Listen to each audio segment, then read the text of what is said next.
Jadi kan kemarin Pak Prabowo juga menyampaikan di Rakornas bahwa memang sawit ini adalah tanaman ajaib yang bisa meningkatkan swasembada energi. Nah, menurut PDIP sendiri apakah ini langkah yang tepat untuk menanam sawit diperluas hingga Papua atau seperti apa nih Pak?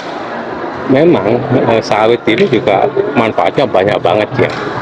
Makanya persoalannya, apakah kalau sawit itu manfaatnya luar biasa, kemudian kita akan menanam sawit di semua lahan kita?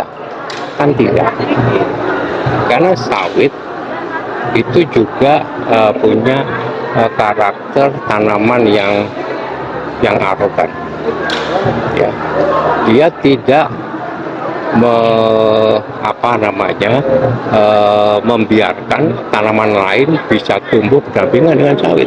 Ya, sawit hanya bisa ditanam di lahan-lahan tertentu, tidak di lahan-lahan misalkan kritis, ya, lahan-lahan apa itu lereng-lereng, nggak mungkin.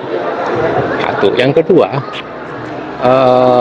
perlu kajian mendalam apakah kita perlu moratorium untuk penanaman sawit atau lebih memperkuatnya secara masif.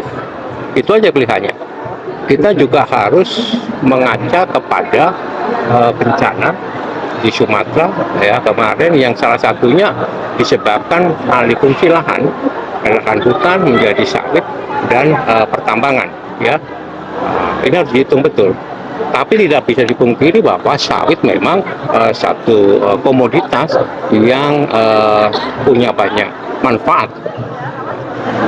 Tapi kalau kemudian dihitung-hitung, misal ini tetap akan dijalankan, Pak, apa saran PDIP untuk menakar risiko agar jangan sampai itu terulang lagi? Kalau kemudian program itu tetap jalan. Makanya kita harus lihat yang kemarin di Rakernas sudah disampaikan tentang keadilan ekologis.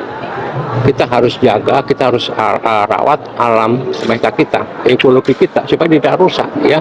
Kita harus kembangkan penghijauan kembali dengan berbagai macam tanaman-tanaman yang kita miliki, bukan saja sawit. Gitu ya. Bagaimana sikap PDIP soal sinyal 2 periode Presiden Prabowo? Beliau juga bilang kalau ada yang menentang silakan di 2029. Wajar. Berarti gimana? Siap bertarung, Pak? Wajar itu. Walaupun baru 1 tahun berjalan, tapi itu sinyal sudah dikeluarkan. Menurut Anda masuk akal nggak sih Pak keluar sinyal-sinyal itu bahkan belum 1 periode? Ya masuk akal.